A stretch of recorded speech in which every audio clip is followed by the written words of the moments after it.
இஞ்சி சாரெலாம் குடித்து பழக்கம் இல்லாமல் போச்சுல்ல. நம்ம வீட்டிலலாம் அம்மா துவைச்சி தருவாங்க, இஞ்சி துவைச்சி மாதத்தில் ஒரு நாளைக்கு தருவாங்க. நீங்கள் எண்ணெய் தேய்ச்சி குளிக்கிற அன்னைக்கு தான் இஞ்சி சாறு குடிக்கணும், குடித்தா தான் நோய் எதிர்ப்பு தன்மை வரும் அப்படிங்கிறதெல்லாம் அது அது அக்செப்ட் பண்ணுற மாதிரி இல்லை. அது ஒரு உங்களை ரெகுலாரிட்டியாக கொண்டு வரக்காக வேண்டி நீங்கள் வாரம் எண்ணெய் தேய்ச்சி குளித்து இஞ்சி சாறு குடித்தா நோயே வராதுமா. அது பெரிய சிக்கலாக இல்லை. டாக்டர் பாடு சிக்கல் இல்லையா? நோயே வரலன்னா டாக்டர்லாம் எங்கே போவாங்க? ஏன்னா நோயே வராதாமேன்னு கேட்குறீங்க. இது உண்மையானா அது பொய். நோய் வரும். ஓரளவு நோய் எதிர்ப்பு தன்மை கொஞ்சம் கூடலாம், அவ்வளோதான். இஞ்சி, மிளகு, பூண்டு அதெல்லாம் நோய் எதிர்ப்பு தன்மையை கூட்டுறது. தேனில் மிளகு போட்டு நீங்கள் கொஞ்சம் சாப்பிட்டீங்கன்னா, ரெகுலராக சாப்பிட்டீங்கன்னா, அல்லது மிளகு ரசம் சாப்பிட்டிங்கன்னா இம்யூனிட்டி கூடும். அந்த உணவு பழக்கங்களில் அந்த மாதிரி பொருட்கள்லாம் இருக்குது.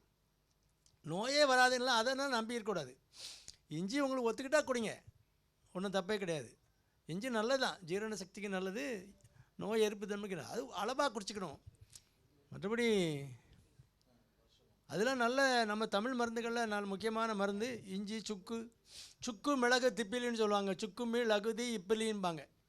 அந்த சுக்கு மிளகு திப்பிலிங்கிறது அது பெரிய எல்லா மருந்துலேயும் சேரக்கூடியது. அதனால் அதெல்லாம் நல்லது. இஞ்சி சுக்கு எல்லாமே நல்லது தான். அதனால் அதை நம்பிலாம் இருக்காதிங்க, உபயோகப்படுத்திங்க, ஒன்றும் பிரச்சனை கிடையாது. உங்கள் வயிற்றுக்கு ஒத்துக்கிட்டுனா அல்சருக்கும் அதுக்கும் பெரிய சம்மந்தம் இல்லை, குறைவாக எடுத்துக்கலாம். எண்ணெய் தேய்ச்சி குளிக்கிறது அது ஒரு நல்ல பழக்கம்தான். அது ரெகுலராக குளிக்கிறவங்களுக்கு அது குளித்தா தான் நல்லாயிருக்கும் உடலுக்கு. நல்லா எண்ணெய் எங்கள் அப்போல்லாம் நல்லெண்ணெய் தேய்ச்சி புதன்கிழமை தோறும் நல்லா அழகாக எண்ணெய் தேய்ச்சி குளிப்பாங்க.